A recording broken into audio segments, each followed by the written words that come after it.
The intelligence briefings presented to Imperial General Headquarters during July 1945 documented massive Allied force concentrations in Pacific bases, suggesting that invasion of Japanese home islands was imminent.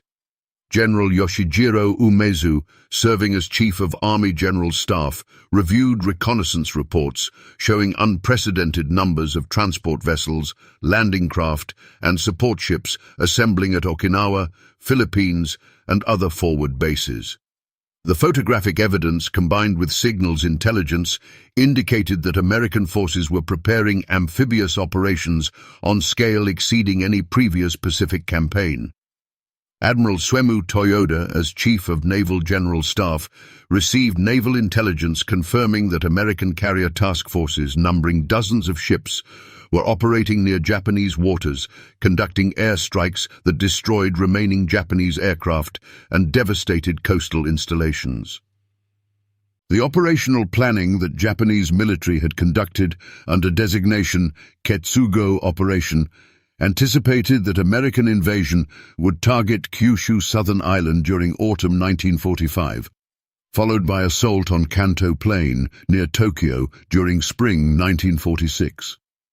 The defensive preparations involved deploying approximately 3 million military personnel, including regular army divisions, newly formed coastal defense units, and civilian militia designated as volunteer combat corps.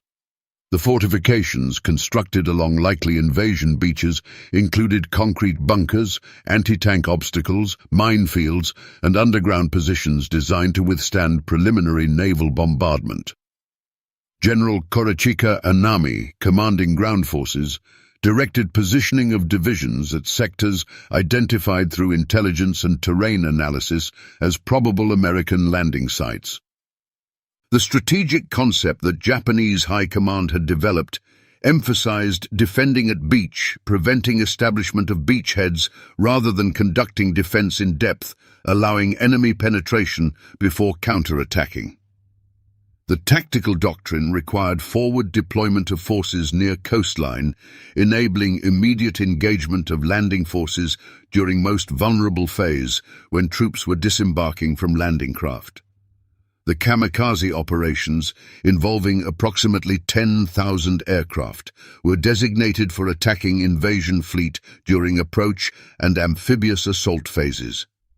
The calculation was that combination of suicide aircraft, coastal defense artillery, and massed infantry assaults would inflict such casualties on American forces that invasion would stall, enabling negotiated settlement, preserving imperial institution.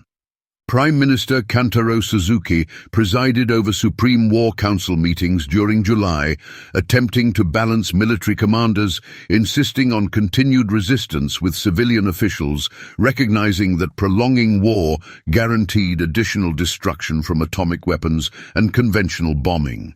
The political challenge was that military leaders controlled veto over surrender decisions through requirement for unanimous consent in council deliberations.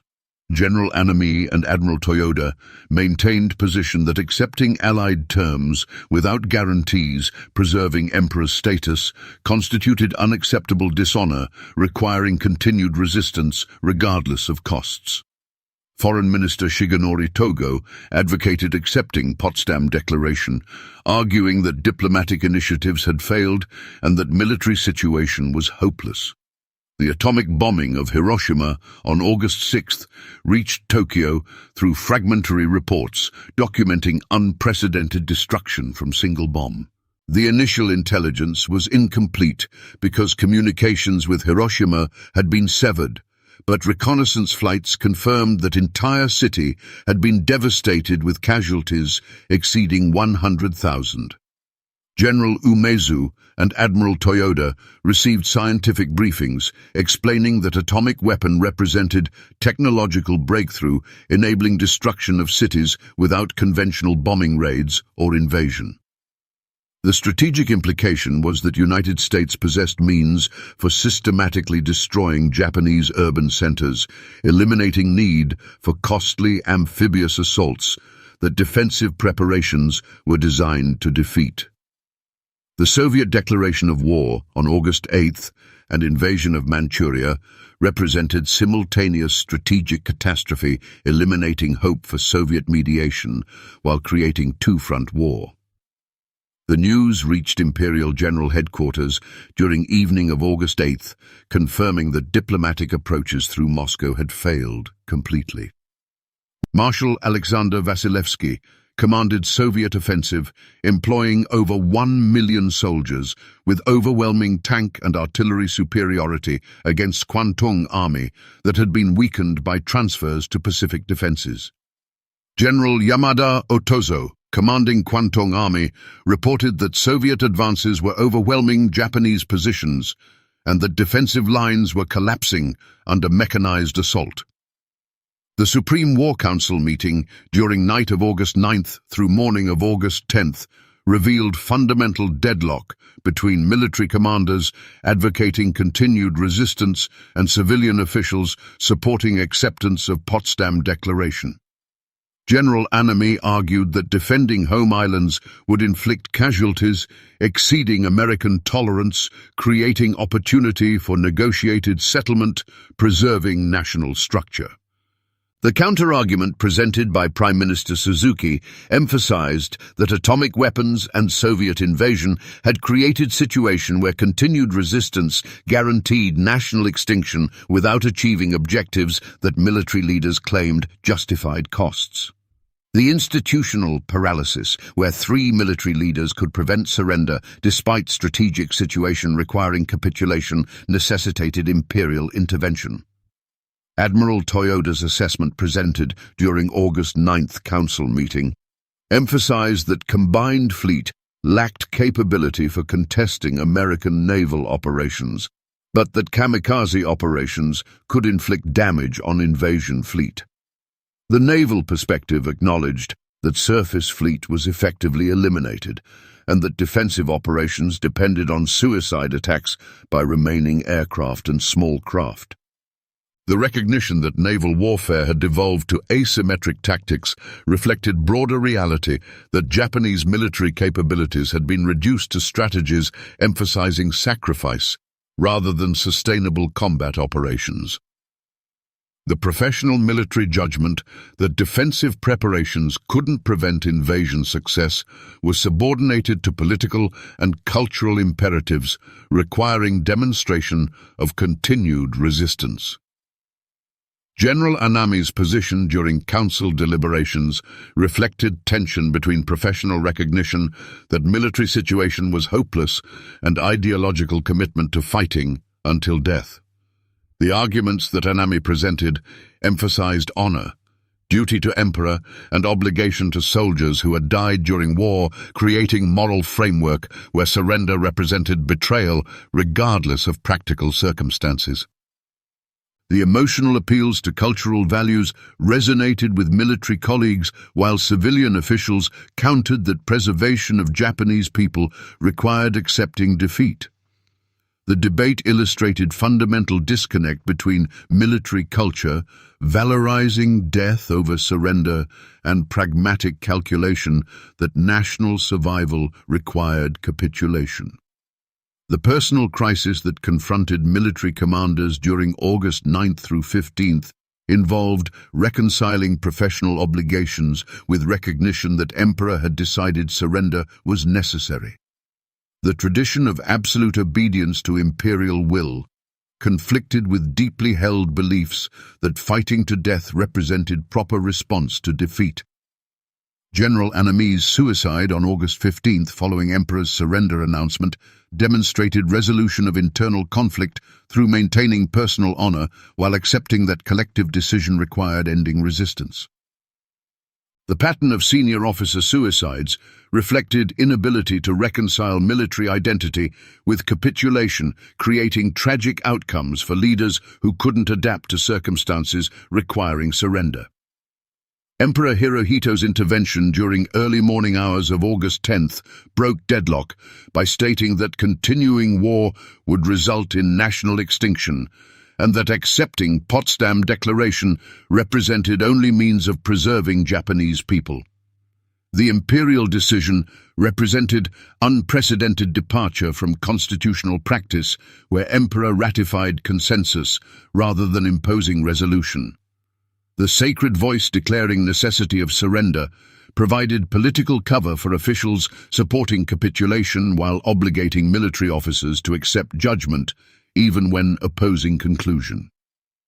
The effectiveness of imperial intervention demonstrated that institutional mechanisms requiring unanimous consent could be overcome through direct imperial command, but only during extreme crisis.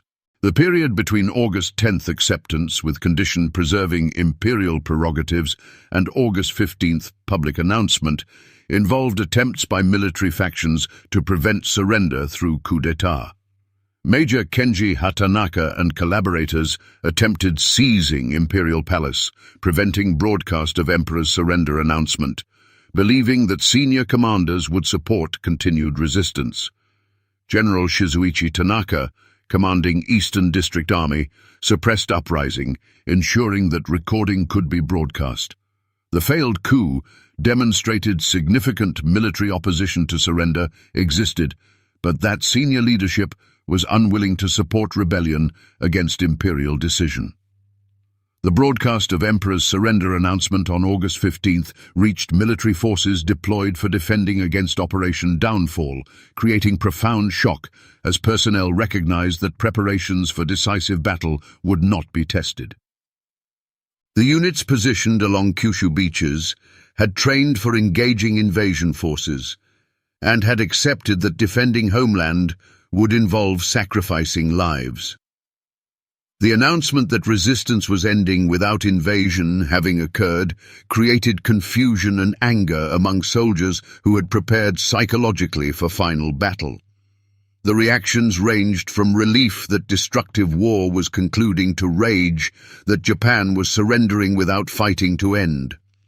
The demobilization of forces prepared for Operation Downfall occurred during weeks following surrender as Allied occupation forces landed at designated locations. The American forces that came ashore at Yokosuka and other ports encountered Japanese military personnel who had shifted from defensive positions to facilitating occupation.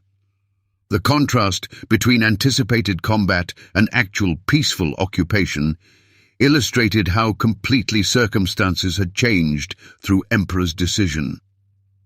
The defensive preparations that had consumed enormous resources and labor were rendered irrelevant by surrender, though fortifications and weapon stocks remained as evidence of scale that final battle preparations had reached. General Douglas MacArthur, commanding Allied forces, accepted Japanese surrender aboard USS Missouri in Tokyo Bay on September 2nd, with General Yoshijiro Umezu signing documents on behalf of Imperial General Headquarters. The ceremony marked formal end of war and beginning of occupation period. The humiliation of defeated nations' military leaders signing unconditional surrender represented complete reversal from expectations that defending home islands would enable negotiated settlement. The presence of Allied representatives from multiple nations emphasized that Japan's surrender was to global coalition rather than to single power. The historical assessment of Operation Downfall that never occurred involved examining whether Japanese defensive preparations would have inflicted casualties justifying continuation of war. The military analyses conducted after war concluded that invasion would have resulted in significant Allied casualties, but that overwhelming material superiority combined with atomic weapons and naval bombardment would have ensured eventual success. The Japanese defensive strategy, emphasizing beach defense and kamikaze operations, would have imposed costs, but couldn't have prevented establishment of beachheads and subsequent exploitation inland. The strategic reality was that industrial capacity imbalance meant that Japan couldn't sustain defensive operations against enemy possessing unlimited replacement capacity for losses. When Japanese High Command faced Operation Downfall during July to August 1945, the recognition involved confronting that defensive preparations couldn't prevent invasion success, and that atomic weapons eliminated assumptions underlying strategy of inflicting unacceptable casualties. The military leader's determination to continue resistance despite hopeless situation required Emperor's intervention to break institutional deadlock, enabling acceptance of surrender. The transition from preparing for decisive final battle to accepting occupation without combat illustrated how completely strategic circumstances had shifted through combination of atomic weapons, Soviet entry, and imperial decision. The personal tragedies among military leadership reflected broader crisis where professional identities constructed around warrior values couldn't accommodate surrender. The suicides of General Anami and other senior officers demonstrated depth of despair among commanders who viewed capitulation as worse fate than death. The survivors who accepted surrender and participated in occupation faced psychological burden of reconciling military service with outcome that training and culture had taught them to avoid at any cost.